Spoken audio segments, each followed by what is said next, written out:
Assalamualaikum warahmatullahi wabarakatuh. Salam sejahtera buat kita semua. Saya Imam Khairul Rahmat.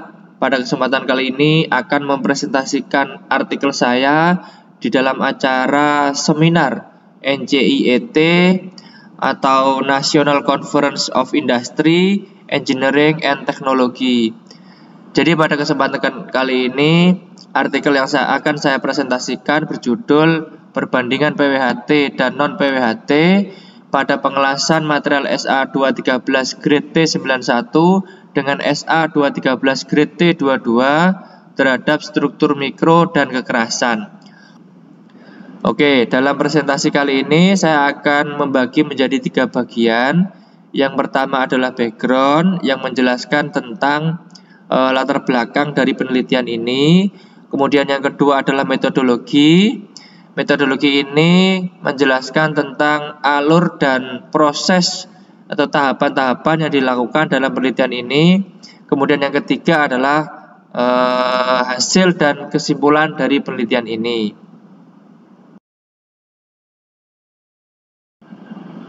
Baik, kita awali dari yang pertama yaitu background.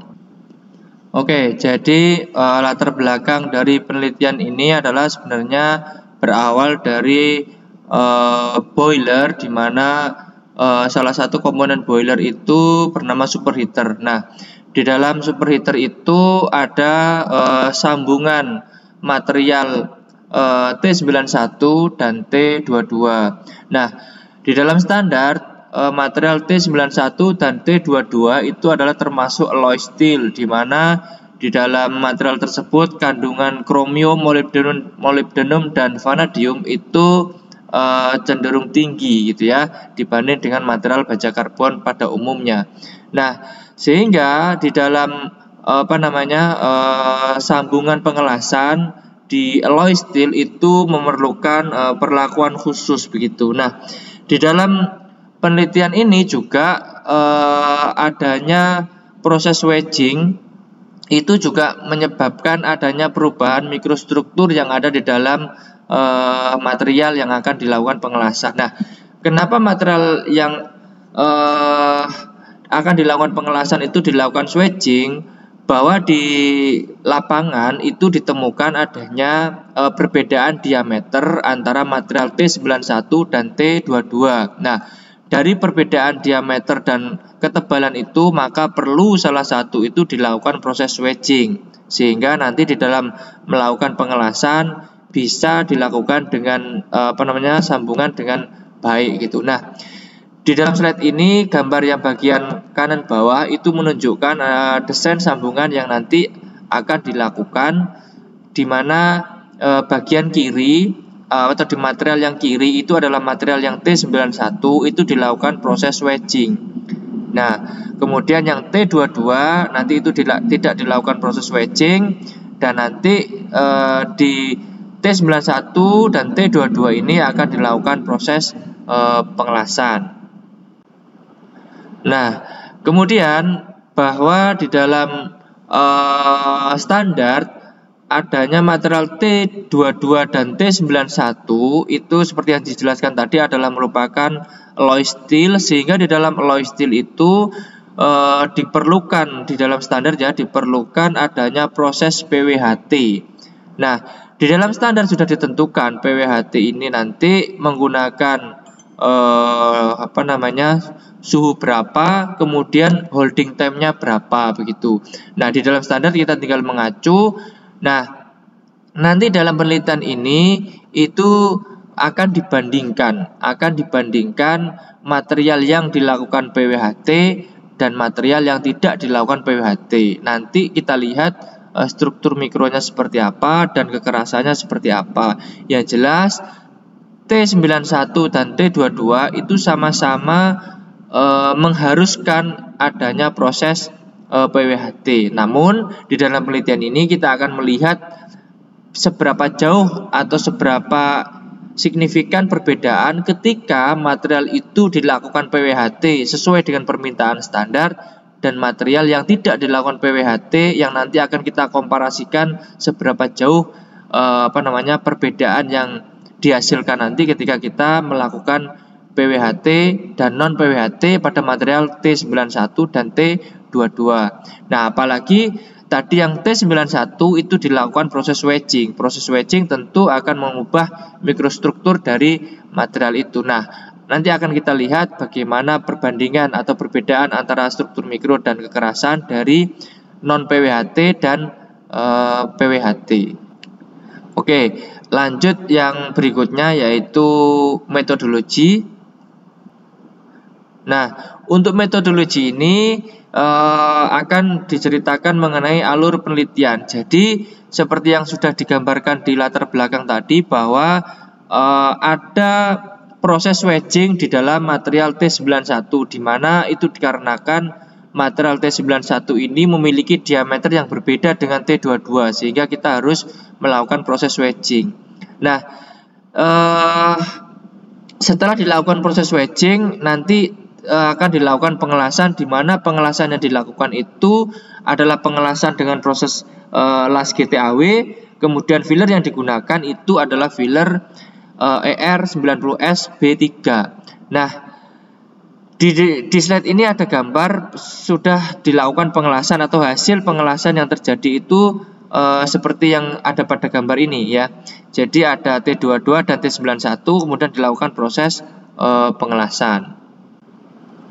Nah, berikutnya adalah setelah selesai dilakukan pengelasan di dalam dilakukan pengelasan di 2 spesimen begitu ya. Itu nanti ada satu spesimen untuk dilakukan PWHT dan ada satu spesimen yang tidak dilakukan PWHT, di mana kalau tidak dilakukan PWHT ini artinya langsung dilakukan proses pengujian. Nah, untuk material ya, atau pengelasan yang tadi sudah dilakukan PWHT, maka dilakukanlah PWHT dengan dimasukkan ke dalam furnace, di mana nanti PWHT yang dilakukan itu adalah suhunya 750 derajat Celcius dengan holding time 45 menit. Nah, holding time dan suhu ini mengacu pada standar yang tadi sudah dijelaskan di awal bahwa ada range suhu dan range holding time. Nah, itu kita ambil suhunya adalah 750 dan holding time-nya adalah 45 menit.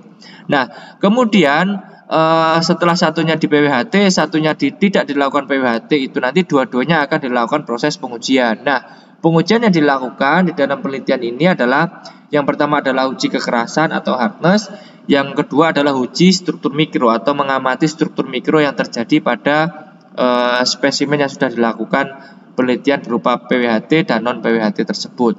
Nah, untuk hardness ada penggambaran di sini titik indentasi yang dilakukan itu seperti pada gambar itu. Berikutnya adalah hasil dan kesimpulan. Baik, untuk hasil dan kesimpulan kita awali dari hasil struktur mikro di daerah base metal. Ya, jadi dari pengamatan mikroskop yang telah dilakukan bahwa untuk base metal antara T91 dan T22 itu memang ada perbedaan di ukuran butirnya, tetapi secara komposisi fasa yang ada itu atau fasa apa yang ada itu ya ada perlit, ferrit dan ada beberapa inklusi gitu ya, untuk terutama yang di T91. Jadi untuk yang base metal ini ada perbedaan bentuk butiran atau ukuran butiran karena memang di dalam komposisi kimia yang ada tadi bahwa T91 itu memiliki komposisi atau memiliki paduan yang lebih tinggi atau lebih banyak paduan-paduannya daripada yang T22. Nah, paduan yang banyak itu menyebabkan membentuk struktur mikro yang lebih kecil-kecil gitu ya untuk yang T91. Kalau yang T22 itu memiliki butiran yang lebih besar daripada T91. Nah, secara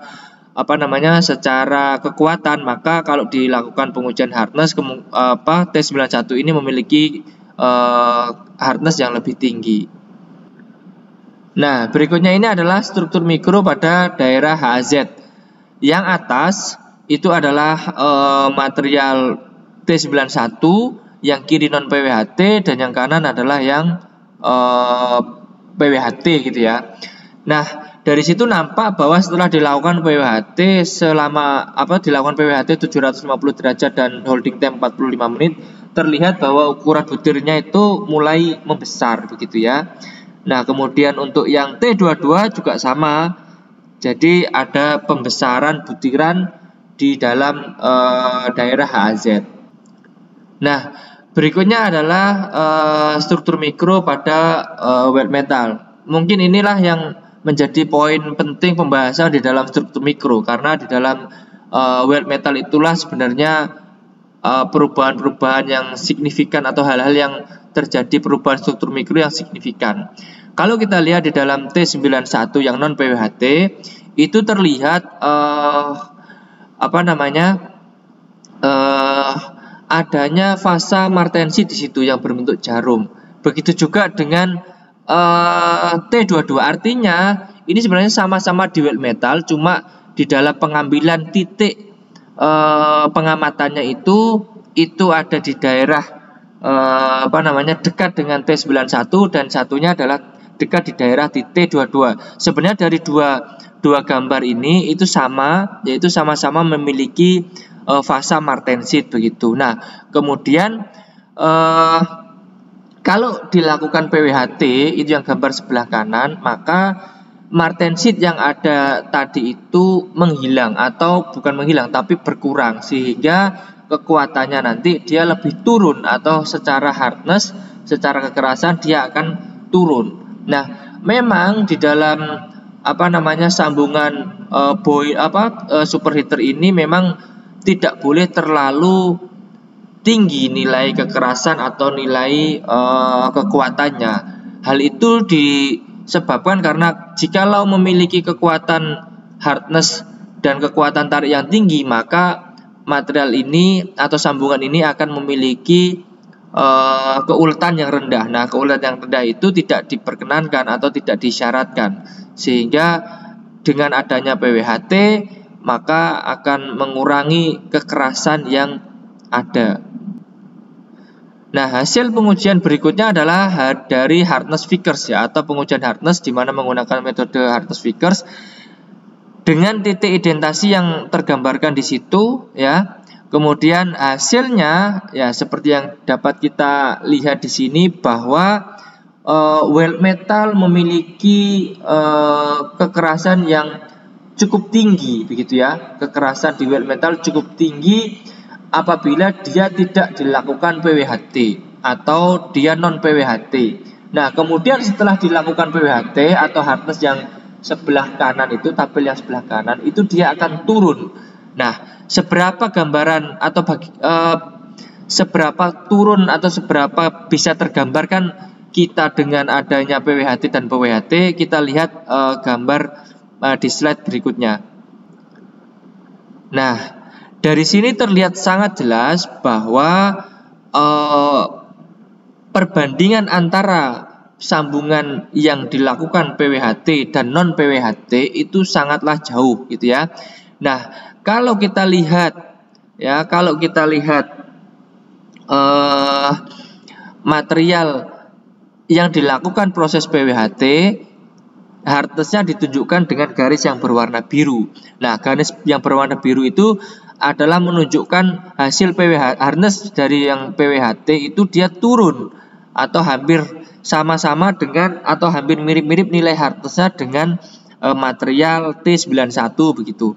Nah, untuk yang tidak dilakukan PWHT atau material yang dilakukan pengelasan dan langsung dilakukan pengujian ya, itu memiliki hardness yang sangat tinggi di daerah weld metalnya. Nah, tadi yang sudah saya sampaikan bahwa ketika memiliki hardness yang tinggi itu tidaklah diinginkan ketika diaplikasikan di dalam boiler. Kenapa?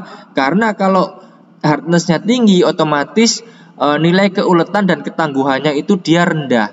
Padahal di dalam suhu yang tinggi di aplikasi boiler itu butuh suhu tinggi, maka itu kekerasan yang tinggi sekali atau keuletan yang rendah itu tidak diinginkan. Yang diinginkan adalah kekuatan yang sedang-sedang saja mencukupi dari spesifikasi boiler itu, tetapi keuletannya yang tinggi karena material ini nanti diaplikasikan di dalam suhu yang tinggi sehingga butuh keuletan yang tinggi pula begitu. Nah, dari sini tergambarkan sangat jelas bahwa material yang dilakukan PWHT itu turun nilai hardness-nya. Nah, yang tidak dilakukan PWHT itu dia tinggi nilai hardness-nya. Nah, kesimpulan dari penelitian yang dilakukan adalah bahwa dengan adanya proses PWHT itu akan mempengaruhi atau akan mengubah struktur mikro dari material, atau baik struktur mikro dalam hal fasanya maupun dalam hal ukuran butirannya gitu ya. Tapi yang jelas di dalam struktur mikro yang adanya PWHT itu ferrit itu akan meningkat dan persentase perlit itu atau perlit dan martensit itu akan menurun dengan adanya proses PWHT ya. Nah, proses PWHT juga menjadikan ukuran butiran itu menjadi lebih besar. Kemudian kesimpulan yang kedua adalah terdapat penurunan nilai kekerasan antara material tanpa PWHT dengan material yang mengalami PWHT, khususnya pada daerah weld metal dan HAZ.